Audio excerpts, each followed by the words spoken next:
What if I told you that the very things your grandmother was doing in her kitchen back in 1963 were so effective that corporations and certain health authorities literally tried to suppress them?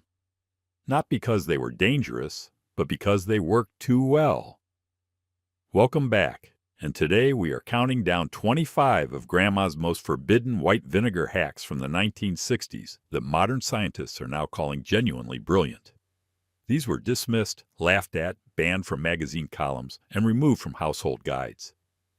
And now, decades later, researchers are quietly admitting that Grandma was right all along. We are going all the way from number 25 down to the most jaw-dropping one at number 1. So stick around, because the further down this list we go, the more unbelievable these get. And trust me, number 2 alone is worth watching the entire video. Now, before we dive in, here is something important to understand.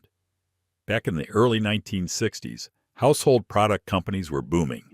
Tide, Clorox, Windex, you name it.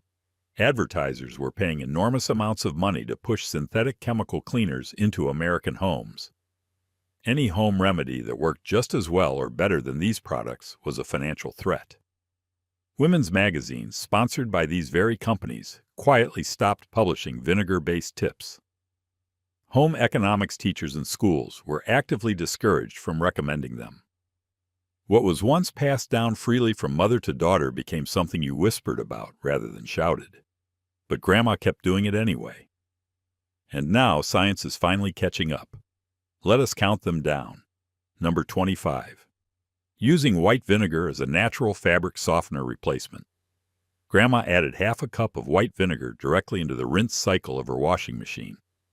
She swore clothes came out softer, brighter, and with absolutely no static cling. In the 1960s, the fabric softener industry was just taking off. Downy was launched in 1960. Recommending people skip it entirely was considered almost anti-American consumerism. Home economics teachers were quietly told not to push vinegar alternatives in classrooms anymore. The science here is elegant. Soap and detergent leave an alkaline residue on fabric fibers after washing. White vinegar, being acidic, neutralizes that residue completely, which is what makes fibers feel stiff. Removing it makes fabric feel naturally softer without any synthetic coating. Number 24. Rinsing hair with diluted white vinegar after shampooing.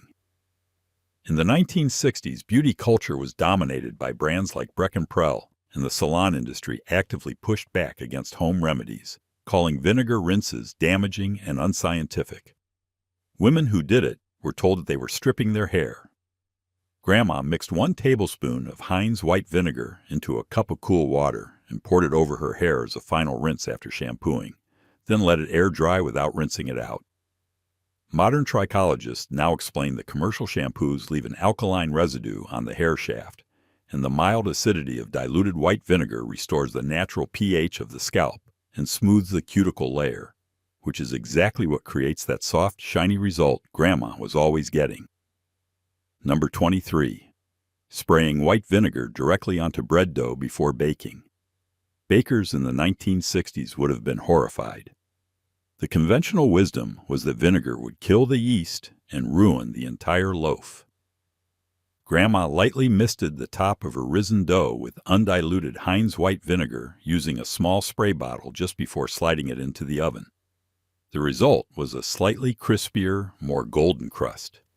Food scientists now confirm that the acetic acid creates a mild Maillard reaction enhancement on the surface proteins of the dough and also helps set the crust structure early in the baking process, preventing the top from splitting unevenly. Number 22. Soaking wooden cutting boards in a white vinegar solution overnight. In the 1960s, health inspectors and home economics teachers told households to use bleach, specifically Clorox, to sanitize cutting boards. Using vinegar was considered inadequate and potentially dangerous because it was not seen as a real disinfectant. Grandma filled the kitchen sink with undiluted Heinz white vinegar and laid her wooden cutting board flat in it, soaking it for at least 8 hours before rinsing and air drying. Modern microbiology research from the University of California, Davis found that white vinegar significantly reduces E. coli and salmonella on wood surfaces, And unlike chlorine bleach, it does not degrade the wood fibers over repeated use, meaning the board actually stays safer longer. Number 21. Cleaning the inside of your coffee percolator with white vinegar. Back in the 1960s, housewives were using appliances like the Sunbeam Coffee Master or the Proctor Silex percolator every single morning, and the manufacturers actually warned against using anything other than mild dish soap inside the unit. Using vinegar was considered potentially damaging to the metal components. Grandma ignored that completely. She filled the reservoir with equal parts Heinz white vinegar and water, ran a full brew cycle, then ran 2 more cycles with plain water to rinse. Today, appliance experts confirm that the acetic acid in white vinegar dissolves calcium and mineral deposits far better than commercial descaling products, and it does not leave behind harmful chemical residues. The machine actually lasts longer when cleaned this way. Number 20. Wiping the inside of the refrigerator with undiluted white vinegar. In the 1960s, appliance companies and health departments often recommended baking soda and soapy water for refrigerator cleaning. Grandma instead wiped every shelf, drawer, and gasket with a cloth soaked in white vinegar, then let the fridge air out before restocking. Research shows vinegar has antifungal and antibacterial properties that help kill mold spores and reduce odor-causing bacteria inside refrigerators. Number 19. Adding white vinegar to the water when poaching eggs. French culinary tradition was extremely dominant in the 1960s through television personalities and cooking schools, and while adding a splash of vinegar to poaching water was known in professional kitchens. Home cooks were told by magazines like Better Homes and Gardens to avoid it because it would make the eggs taste sour. Grandma added 1 teaspoon of Heinz white vinegar per quart of water in her saucepan before sliding in the cracked eggs. The science here is elegant. The acetic acid causes the egg white proteins to denature and coagulate faster, which means the whites wrap tightly around the yolk instead of spreading into those wispy, ragged threads. Perfect poached eggs every single time. Number 18. Treating sunburn by patting white vinegar onto the skin with a cotton cloth. In the 1960s, products like solar cane spray were heavily promoted, and acidic home remedies for sunburn were often discouraged. Grandma soaked a clean washcloth in cool white vinegar and placed it gently on sunburned skin for about 15 minutes. Research suggests vinegar can help restore the skin's natural acid mantle and reduce surface inflammation. The cool compress also helps calm the burning sensation. Number 17. Cleaning eyeglasses with a diluted white vinegar solution. Opticians in the 1960s who were selling proprietary lens cleaners warned that any home solution, including vinegar, would scratch lenses and dissolve the frames. Grandma mixed 1 part Heinz white vinegar with 3 parts, distilled water in a small bottle, applied a few drops to each lens, and polished with a clean cotton cloth. Today, optometrists confirm this works beautifully for glass lenses and most standard plastic frames. The acetic acid cuts through the oils from skin and cosmetics that commercial cleaners often just smear around. Number 16. Killing weeds in the driveway cracks using undiluted white vinegar. In the 1960s, chemical companies promoted herbicides like 2,4-D, and homeowners were told vinegar would not control weeds. Grandma poured undiluted white vinegar into driveway cracks on sunny days, targeting the base of each weed.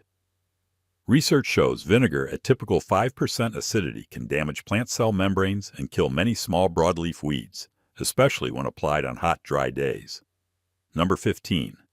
Soaking dentures in white vinegar and water overnight. Dentists in the 1960s exclusively recommended proprietary effervescent tablets like Polident or Sterident for denture cleaning and warned that vinegar would corrode the acrylic and cause discoloration. Grandma placed her full upper and lower denture plates in a glass filled with equal parts Heinz white vinegar and water every single night. Dental researchers now confirm that this solution dissolves calcium deposits and the tartar that builds up at the pink gum line of acrylic dentures without scratching the surface. The antimicrobial action kills Candida, the fungal organism responsible for denture stomatitis. It is gentler and more thorough than most commercial tablets. Number 14. Unclogging a slow drain using white vinegar and baking soda. Plumbers in the 1960s who were called to unclog drains would push products like Drano, which used sodium hydroxide, and they specifically told homeowners that home remedies were a complete waste of time and could delay necessary professional work. Grandma poured half a cup of baking soda down the slow drain first, immediately followed by 1 full cup of Heinz white vinegar, then covered the drain with a cloth for 10 minutes before flushing with boiling water. The physical eruption forces debris loose from pipe walls, and the subsequent reaction creates a mildly alkaline cleaning solution that cuts through grease and organic matter without corroding the pipes the way lye-based commercial drain openers can. Number 13.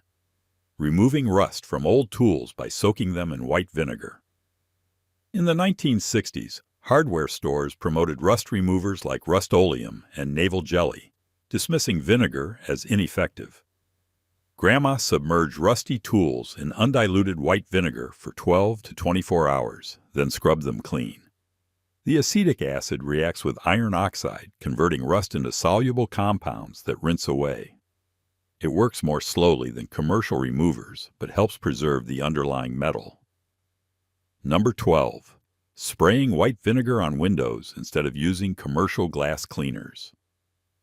Windex launched in 1936, but dominated the 1960s household cleaning market completely, and cleaning product companies ran active campaigns suggesting that household alternatives left streaks and harbored germs. Grandma filled a repurposed spray bottle with equal parts Heinz white vinegar and water and cleaned every window in the house. The acetic acid dissolves the surfactant residue that commercial ammonia-based cleaners leave behind, which is actually the primary cause of streaking. Real clean glass repels water, and vinegar-cleaned windows do exactly that. Number 11. Preserving cut flowers longer by adding white vinegar to the vase water. Florists in the 1960s sold proprietary flower food packets and warned that any acid would accelerate wilting. Grandma added 2 tablespoons of Heinz white vinegar and 1 teaspoon of regular table sugar to the water in every flower vase. Botanists now explain that the mild acidity inhibits bacterial growth in the water, which is the primary mechanism behind stem blockage and wilting. The sugar provides glucose for cellular respiration in the cut stems.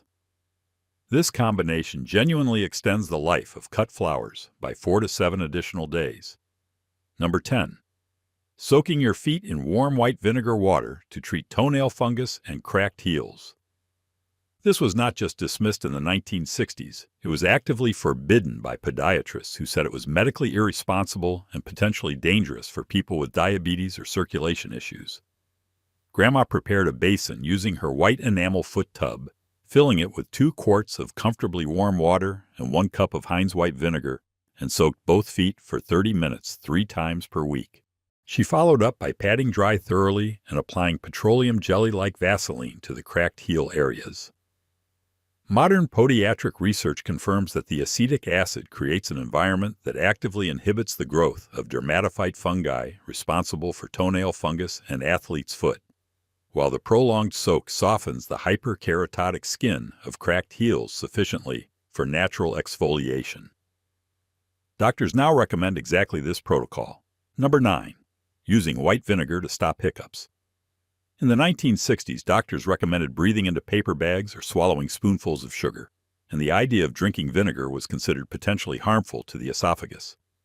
Grandma drank 1 full teaspoon of Heinz white vinegar straight, slowly.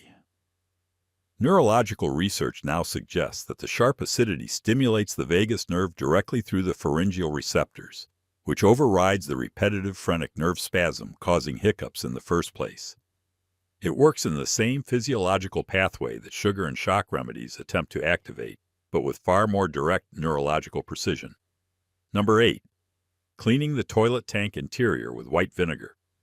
Plumbers and hardware stores pushed products like Sani-Flush in the 1960s, and placing anything homemade in the toilet tank was warned against because it could theoretically damage the rubber flapper and ball cock. Grandma poured 2 full cups of undiluted Heinz white vinegar into the toilet tank and let it sit overnight without flushing. The acetic acid dissolves the calcium and rust staining that builds up on the interior porcelain and around the rubber valve components without degrading the rubber the way chlorine-based products do over time. Plumbing engineers now confirm that vinegar actually extends the life of rubber toilet components significantly.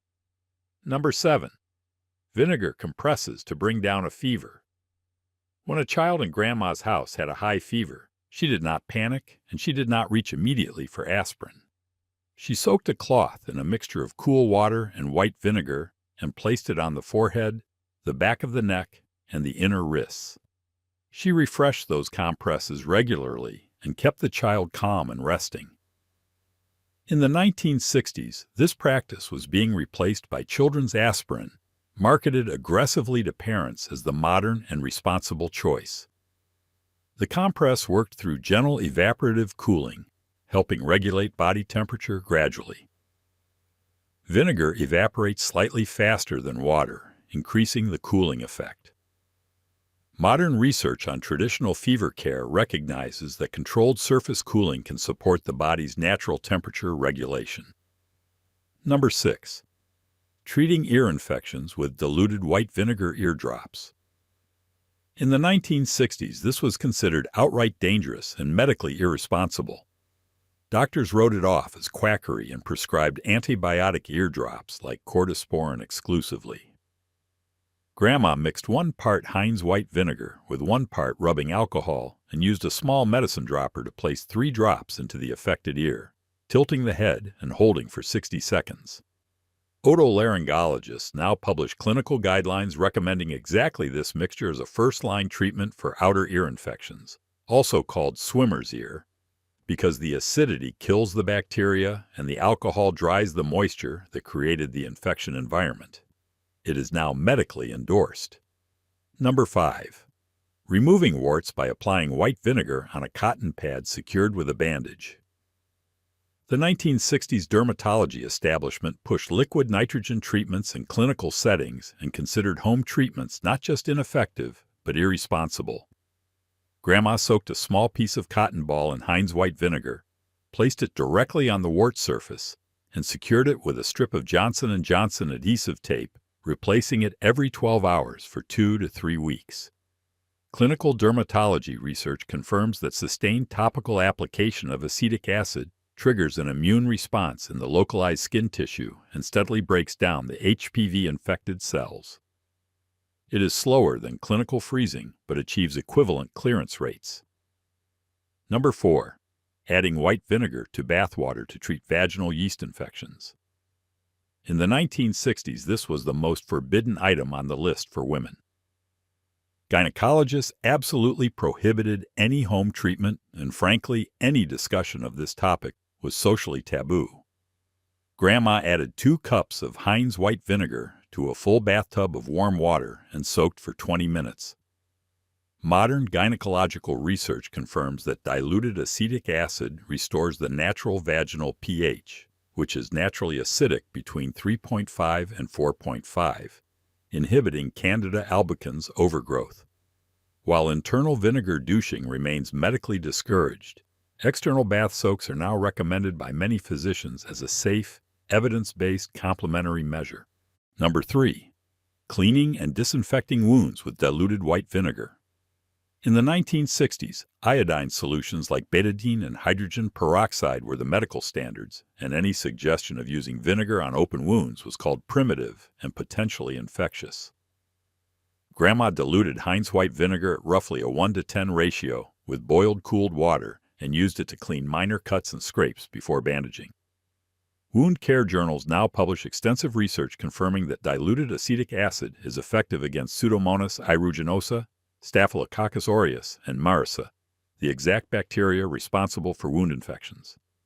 Some modern wound care protocols and clinical settings use buffered acetic acid solutions specifically because they promote healing without damaging new tissue the way hydrogen peroxide does. Number 2. Using white vinegar as a natural deodorant applied directly to the underarms. In the 1960s, this was socially humiliating to even suggest. Brands like Ban Roll-On and Secret Deodorant were synonymous with respectability, and suggesting vinegar as a substitute would have been genuinely shocking. Grandma patted a small amount of Heinz white vinegar under each arm using a cotton pad. Let it dry completely for about 90 seconds, and then dressed normally. No vinegar smell transferred to her clothing. Microbiologists now explain that underarm odor is caused entirely by bacterial activity, not by sweat itself. White vinegar alters the skin's pH to an environment where the primary odor-producing bacteria cannot survive. Several dermatologists now actively recommend this for patients with sensitive skin who react badly to commercial deodorant aluminum compounds. Number 1. The grandmother's remedy that was literally laughed out of doctors' offices in the 1960s. Drinking a daily tonic of 1 tablespoon of Heinz white vinegar diluted in 8 ounces of water every morning on an empty stomach. Physicians in the 1960s told their patients this was an old wives' tale at best and potentially damaging to the esophageal lining and tooth enamel at worst. It was dismissed in medical journals. It was mocked in magazines. Grandma did it every single morning without fail for decades, and the research vindication has been extraordinary.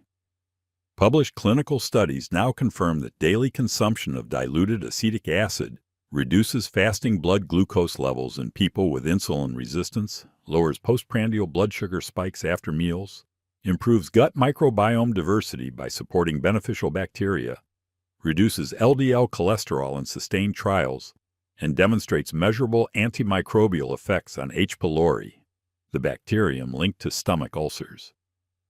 The key is that Grandma always diluted it properly. Never drink it straight because concentrated acetic acid does damage tooth enamel. 1 tablespoon in a full glass of water, taken through a straw if possible, to protect the teeth. That was her method. That was the right method. And 60 years later, the science finally caught up to a woman who never needed a laboratory to tell her what worked. She already knew. If you found value in even one of these hacks, pass this along to someone who needs to hear it. And before you go, drop a comment and tell me which one surprised you the most. I read every single one.